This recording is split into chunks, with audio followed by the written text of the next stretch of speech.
Hi guys, Namaste, Jai Hind, Jai Mata Di and Jai Bharat. I am making this video in English, and after a long time making different videos for Hindi viewers and English viewers, I am really sorry, but because of the jaw issue, I've not been able to make two different videos. But this is going to be a very short video. That is why I thought that I should make it in Hindi and English for different people, because when we talk about Kalki, there's a lot of stuff that is available in Hindi. There is very less stuff that is available in English, and that is why I thought that it is actually nice for all of you to understand about Kalki through this video. So I hope this helps you understand Kalki. And before I begin, I am going to make this series of videos, and I'm going to talk about Kalki. I'm going to talk about what we call Kalki energy, what does Kalki Puran say, what are the things that are deep, like basically this is going to be a deep dive on Kalki, but not in the very a normal way. It is not going to be how it is available on the internet. It is not going to be what you read or what you see. It is going to be actually interpreting and going deeper into what is written. So deeper meanings of what is written, and deeper meanings, and decoding those words and those things that are written. So it is not going to be simple as, Kalki will be born in this village and this family and this. It is not going to be that. It is going to be decoding everything. A part of it I'm already doing through the lives, and you don't have to watch like a live for 1 hour or 1.5 hours, however long the lives are, but you can just watch first 20 minutes of the live every day, and that are very relevant to the topic. And I try that in the lives I kind of keep in a balance of Hindi and English so that both the viewers can understand. So yes, I will encourage you to watch the lives, especially which are topic based and which have information about Kalki and other things that we are undergoing and awakening. In this video I am going to talk about when you say that we want Kalki to come, when you call Kalki, that Kalki please come and take us to Satyuga, or take us to or end this Kali Yuga, the cycle of this yuga and negativity of it. What are you actually calling for? So do you understand what are you calling for? Because what is happening is there is a very strong contradiction that is happening. So on one hand there are people who are calling Kalki, and they want this Kali Yuga to end, and they want Kalki to come, and they want Kalki to show his sword and actually change the Kali Yuga into Satyuga. On the other hand, the same people say we don't want war. So we don't want war. We don't want war to happen. So first of all, it is very important to understand that Kalki is a warrior. Kalki is not going to be like a guru or a guide who will actually tell everybody that, okay, become peaceful and become nice and everybody will become nice. That magic will not happen, because if it had to happen by magic, it would have happened without an avatar coming on the earth. It is going to be through war. Now, why is it going to be through war?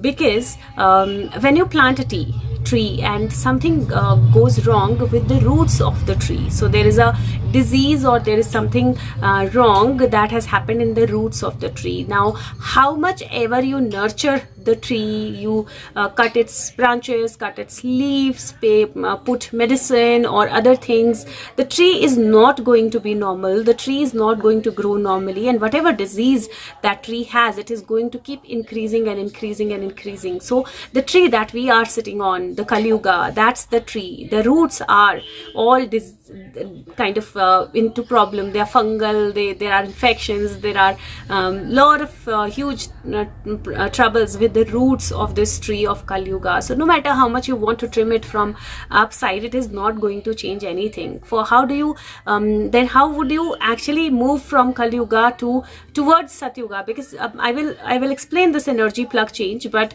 you can't move from Kali Yuga to Satyuga in one go. That cannot happen. And that is why all those people who say that this is not end of Kali Yuga, this is not beginning of Satyuga, they are right. Why? Because this is not beginning of Satyuga, because from Kali Yuga we will go reverse to Dwapar, to Treta, and then Satyuga will come. So people who say that there is still long time for Satyuga to come, they are right. They are not incorrect. Okay, but Having said that, how do you move to Satyuga when the tree that you are sitting on has disease in its roots? Now you have to actually uproot the tree, plant a new seed, which is nice, beautiful, nurture that seed, and then get to that tree of Satyuga.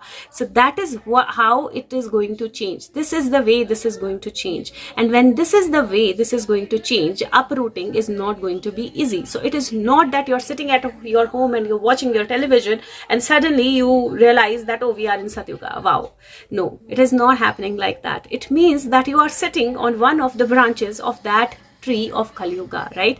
When we talk about Kali, when we talk about Kalpurush, when we talk about Kali Yuga, there is a Kalki Puran that talks about all the relatives and the family members of Kali Yuga or Kali Purush, and I have interpreted that in the videos as to what is the real meaning of it. They are not people. Okay, they are not people, but there is a real meaning of it that is underneath it. It is not that you kill one person and you kind of remove one person and the Kali Yuga will be removed. No, Kali Yuga is actually sitting in the roots of each of us. Like each one of us, each one of the people who are born in Kali Yuga, somewhere in them there is a trait of Kali Yuga. They are actually they are suffering with this disease of Kali Yuga, and it is there inside them. So no matter how much you keep on cleaning from above, it is not going to happen. So have that knowledge, have that open your eyes to the truth, know the truth, that when you say that Kali Yuga has to end, be ready, because the tree that you are sitting upon, that I am sitting upon, will be uprooted. And that uprooted tree is going to fall apart, and it is going to happen through war. And then there will be a new seed. The tree will grow slowly, and we will be the people who will be planting that seed and who will be nurturing that seed, not so that it does not grow in the same problematic tree again. So when you talk about Kalki, when you call Kalki, when you say come Kalki, or we want Kalki to come, we want Satyuga to come, know that it is the energy of war. It is going to happen through war. It is not going to be easy. It is not going to happen like you close your eyes and you open your eyes and the Yuga change. It does not happen. So there is going to be war energy. So be comfortable and start accepting this war energy. It is very important.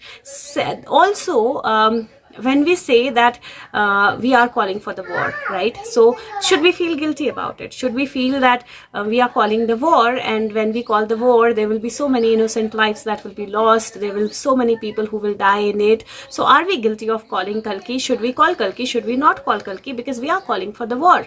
So I am going to cover that part in the next video, that should we call Kalki or should we not call Kalki, or are we calling for the war? And if we are calling for the war, should we feel guilty about it or not feel guilty about it? So wait for the next video to come. And in the meanwhile, I took out some cards for the Hindi video that talks about some traits of Kalki. So let's understand these. First, Mohini Murti. Mohini Murti is also an energy which is actually being a trickster, right? She tricked the demons into her trickery, and by that she gave the nectar to the gods. So this is an energy of trickery. This is also an acting. She did an act. She acted as if she was on the side of the demons, but she was on the side of the gods. So she acted. So first, there is going to be that energy of Mohini. Second, there is an energy of Dhanvantri. So there are going to be skill of acting. Second, there is Dhanvantri energy. Dhanvantri is the medicine god, right? So there is going to be that skill of health and well-being. So he will be concerned about health, well-being, and will have spiritual knowledge and medical knowledge as well. Then there is Sita Devi. Sita Devi is all about sacrifice. So somewhere he will have to make a big sacrifice in his life, and he will have lot of tolerance power. Then there is Vishnu. So definitely he's going to be Vishnu avatar. He will have all the Vishnu energy, and definitely he will think about welfare for all, and he will achieve great success in his life. Next is Matsya. Matsya is the energy where you give safety and security to other people. You protect people against natural disasters. So he will be helpful. And somewhere he will have the knowledge of ancient traditions, and he will preserve that knowledge of ancient traditions. He will know what those traditions were, and how to flow with them, or how to really understand that ancient energy. And when we talk about ancient energy, our our forefathers, they had all the knowledge about the sky, the stars, these energies were all there. They had all the knowledge, they possessed all the knowledge. So traditional or ancient energy does not mean the traditional things that we do and we think that they are ancient. They are not, right? They are the normal riti rivas which we follow. They are the normal things that we follow. That is not the ancient knowledge. So he'll possess that ancient knowledge. And last but not the least, there is the energy of Balaram.